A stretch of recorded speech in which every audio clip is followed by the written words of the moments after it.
I know the federal government, I'm going to say maybe 18 years ago, made a comment that they were going to look at standardizing payout penalties. Have you heard anything further on that, gentlemen? Well, there's actually class actions, I think, going on in Ontario in respect to some of these IRDs. I mean, some of the applications of logic to how an IRD gets calculated seems a bit silly. You're taking somebody's discount off the remaining term length and applying that as your IRD differential. I mean, there are some practices that are going on that you go, how did they come up with that number?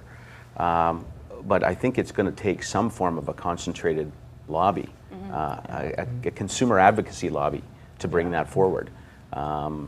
You know, and obviously, as you know, that's not likely going to come from the Canadian Bankers Association. Down the road, we might hear something. Yeah, but I think there are some classes that have come together to go after some institutions. It doesn't get a lot of press, however.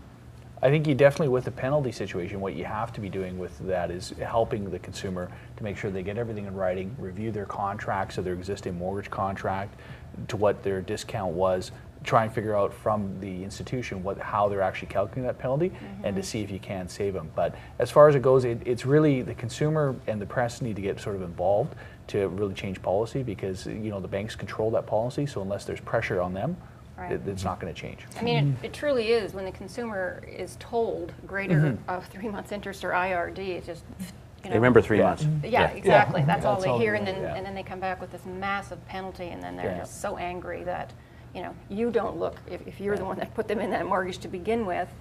You know, it's important to stress and to comment on IRD versus 3 month interest for everyone out there, all the mortgage brokers.